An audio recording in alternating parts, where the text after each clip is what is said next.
നമസ്കാരം. Tirurangadi today news അപ്ഡേറ്റ്സിലേക്ക് സ്വാഗതം. സ്വർണ്ണ സമ്പാദ്യം ഇനി തൂബയ്ക്കൊപ്പം 40ാം വാർഷികാഘോഷത്തോടനുബന്ധിച്ച് നഞ്ചിപ്പിക്കുന്ന ഗോൾഡൻ സ്കീമുകൾ.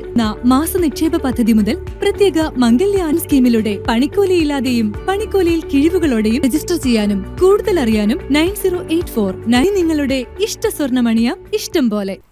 സ്വന്തം കുഞ്ഞിൻ്റെ പിതൃത്വം സംശയിക്കുന്ന സംശയരോഗികളായ പുരുഷന്മാരുടെ എണ്ണം വർദ്ധിക്കുന്നത് ആശങ്കാജനകമാണെന്ന് വനിതാ കമ്മീഷൻ അധ്യക്ഷ P Sathidevi. Malappuram collectorate conference ഹാളിൽ നടന്ന അദാലത്തിന് ശേഷം സംസാരിക്കുകയായിരുന്നു വനിതാ കമ്മീഷൻ അധ്യക്ഷ.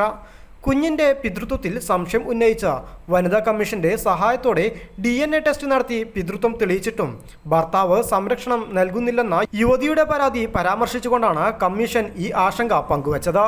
മദ്യവും മയക്കുമരുന്നും ഗാർഹികാന്തരീക്ഷം അത്യന്തം സങ്കീർണമാക്കുന്നതായും കമ്മീഷൻ നിരീക്ഷിച്ചു. കുടുംബാന്തരീക്ഷത്തിലെ ആശയവിനിമയ പ്രശ്നങ്ങൾ കുട്ടികളുടെ വിദ്യാഭ്യാസത്തെയും ജീവിതത്തെയും തന്നെ ബാധിക്കുന്നുണ്ട്. ഇത്തരം പ്രശ്നങ്ങൾക്ക് പരിഹാരം കാണുന്നതിന് കമ്മീഷൻ കൗൺസിലിംഗ് സൗകര്യമൊരുക്കുന്നുണ്ടെന്നും തിരുവനന്തപുരത്തും കോഴിക്കോട്, കൊച്ചി മേഖലാ ഓഫീസുകളിലും കൗൺസിലർമാരുടെ സേവനം മുഴുവൻ സമയവും ലഭ്യമാണെന്നും കമ്മീഷൻ അധ്യക്ഷ അറിയിച്ചു. ക്ഷയരോഗത്തിൻ്റെ ഭാഗമായിട്ട്, സംശയത്തിൻ്റെ ഭാഗമായിട്ട് ഭാര്യയെ നിരന്തരം പീഡിപ്പിക്കുന്ന പ്രശ്നങ്ങളും വർദ്ധിച്ചുകൊണ്ടിരിക്കുകയാണ്. ഈ മദ്യപാനവും അതോടൊപ്പം ഈ സംശയരോഗവും കൂടുന്ന സമയത്ത് വലിയ രൂപത്തിൽ പീഡനങ്ങൾക്കിരയാകേണ്ടി വരുന്ന സ്ത്രീകളുടെ പ്രശ്നങ്ങളാണ് കമ്മീഷൻ്റെ മുമ്പാകെ വന്നുകൊണ്ടിരിക്കുന്നത്. ഞങ്ങൾ കമ്മീഷൻ്റെ ഭാഗമായിട്ട് തന്നെ ഇവിടെ കൗൺസിലിംഗ് നടത്തി കൊടുക്കുന്നുണ്ട്. വനിതാ ശിശു വികസന ഓഫീസിൻ്റെ ഭാഗമായിട്ടുള്ള കൗൺസിലറാണ് ഇതിൻ്റെ ഭാഗമായിട്ടുള്ള കൗൺസിലിംഗ് നടത്തുന്നതിന് വേണ്ടി കമ്മീഷനെ സഹായിച്ചുകൊണ്ടിരിക്കുന്നത്. കമ്മീഷൻ ഓഫീസിൽ തിരുവനന്തപുരത്ത് സ്ഥിരം കൗൺസിലിംഗ് നൽകുന്നതിന് വേണ്ടിയിട്ടുള്ള എല്ലാ ദിവസങ്ങളിലും കൗൺസിലിംഗ് നൽകി കൊടുക്കുന്നതിന് ഉള്ള സംവിധാനം ഏർപ്പെടുത്തിയിട്ടുണ്ട്. കൂടാതെ എറണാകുളത്തും അതുപോലെ കോഴിക്കോടുമുള്ള റീജിയണൽ ഓഫീസുകളിലും കൗൺസിലിംഗ് നൽകുന്നതിന് വേണ്ടിയിട്ടുള്ള സംവിധാനം ഏർപ്പെടുത്തിയിട്ടുണ്ട്. കുടുംബാന്തരീക്ഷം ഏറെ സങ്കീർണമാകുന്നതിന് ഇടവരുത്തുന്ന സാഹചര്യമാണ് ഇന്ന് പൊതുവെ നമ്മുടെ കുടുംബത്തിൽ ദൃശ്യമാവുന്നത്. പരസ്പരം ആശയവിനിമയം നടത്താതെ ജീവിക്കുന്ന ഒരു അന്തരീക്ഷമാണ് അത്. ഭാര്യാഭർത്താക്കന്മാരുടെ മാത്രമല്ല, കുട്ടികളുടെ അടക്കം പ്രശ്നങ്ങൾ വളരെയേറെ സങ്കീർണമായിട്ടുള്ള സാഹചര്യത്തിലേക്ക് എത്തുന്നു എന്നുള്ളതാണ്.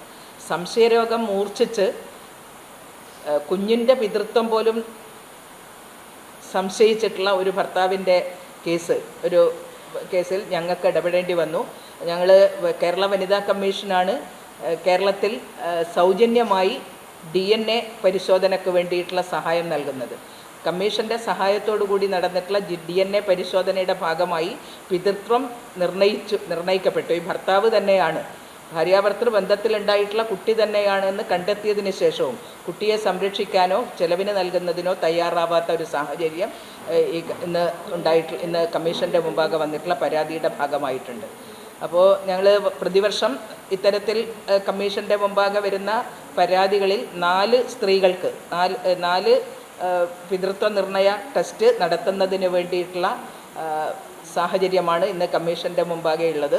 ഇത്തരത്തിൽ സംശയരോഗികളുടെ എണ്ണം പെരുകിക്കഴിഞ്ഞാൽ ഉണ്ടാകുന്ന സങ്കീർണമായിട്ടുള്ള അവസ്ഥയും വലിയ ആശങ്ക സൃഷ്ടിക്കുന്നുണ്ട് എന്ന് പറയാൻ ആഗ്രഹിക്കുകയാണ്. സ്ത്രീകൾക്കും കുട്ടികൾക്കും സംരക്ഷണ ചെലവ് നൽകാൻ തയ്യാറാവാത്തതിൻ്റെ ഭാഗമായിട്ടുള്ള പ്രശ്നങ്ങളാണ് ഇന്ന് വന്നിട്ടുള്ള ഈ കുടുംബ പ്രശ്നങ്ങളുടെ ഭാഗമായിട്ട് പ്രധാനമായിട്ടുള്ളൊരു പ്രശ്നമായിട്ട് ചൂണ്ടിക്കാണിക്കാനുള്ളത്. കളക്ടറേറ്റ് കോൺഫറൻസ് ഹാളിൽ നടന്ന അദാലത്തിൽ 42 പരാതികളാണ് കമ്മീഷന് മുന്നിൽ വന്നത്. 11 പരാതികൾ തീർപ്പാക്കി. 8 പരാതികളിൽ പോലീസ് റിപ്പോർട്ട് തേടുകയും 23 അടുത്ത സിറ്റിംഗിലേക്ക് മാറ്റുകയും ചെയ്തു. കമ്മീഷൻ അംഗങ്ങളായ അഡ്വക്കേറ്റ് മഹിളാമണി, അഡ്വക്കേറ്റ് കുഞ്ഞായിഷ എന്നിവരും സിറ്റിംഗിൽ പങ്കെടുത്തു. News desk, Malappuram.